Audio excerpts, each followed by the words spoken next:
Gagawa tayo ng pagkain na gawa sa dahon ng ubas for today's video. Kaya guys, tara samahan niyo ko mula umpisa hanggang dulo.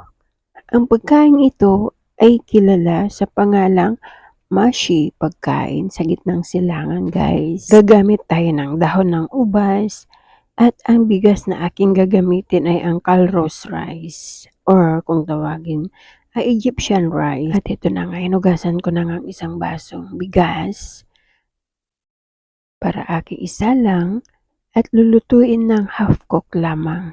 Bago ko ihinihanda ang ibang ingredients ay inantay ko munang matapos itong bigas dahil mahirap nang sumubra sa pagkaluto. Hindi mo naman kasi kailangang lutuin ng bigas.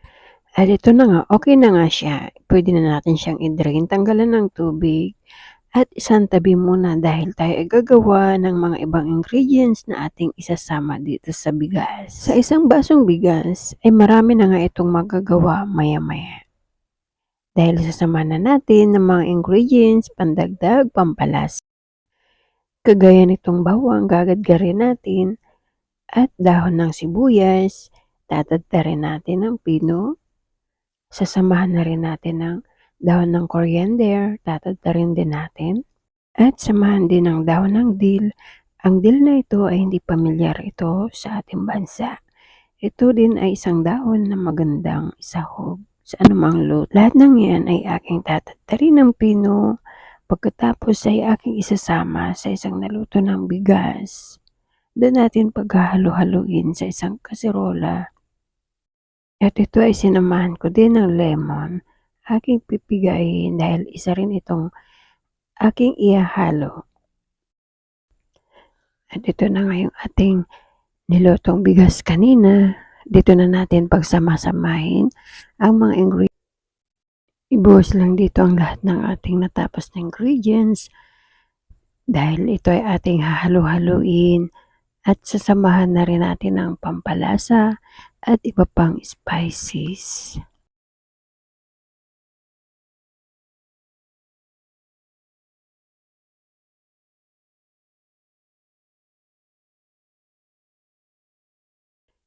Pagkatapos nito ay sabay-sabay na nating titimplahan, lalagyan ng pampalasa, gaya ng asin,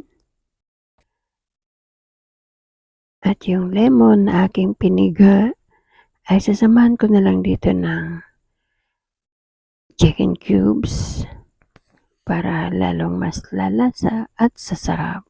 Dito ko na lang tinunaw ang ating cubes bago natin ibubuhos dito sa ating natimpla ng kanin. Sabay lalagyan na lang natin ng mixed spicy powder. Yan ay pinaghalo-halo na at coriander powder ulit. Lagyan na rin natin ng paminta at paprika powder. Dito sa kanila ay halos lahat ng spices ay pinagsama-sama ko na. Dahil yan talaga ang kanilang panglasa. Lalagyan na rin natin ng tomato paste at pomegranate. Pagkatapos ng pomegranate sauce, molasses, ay hindi mawawala ang ating olive oil na yan ang huling pangsahog sa ating mashi. Pagkatapos ng lahat, ating imimekos-mekos ng mabuti hanggang sa ito ay maging okay na.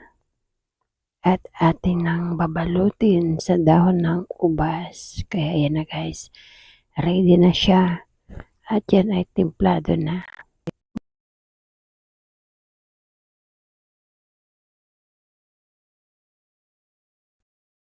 Tara, tuloy-tuloy na natin balutin ito dahil nandito na ang dahon ng ubas, nakaprepare na. Sa isang garapong dahon ng ubas, wala namang problema kung hindi maubos dahil ito ay ilalagay natin sa refrigerator pagkatapos.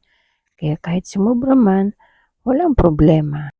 Sa 500 grams ay marami-rami na rin yan.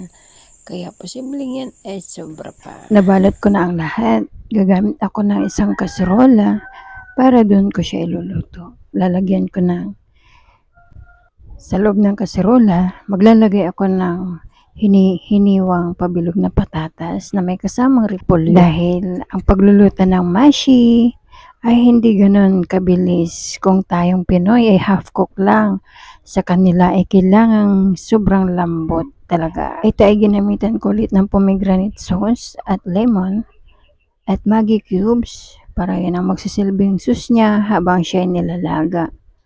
Antayin na lang natin siyang matuyo hanggang siya ay maluto.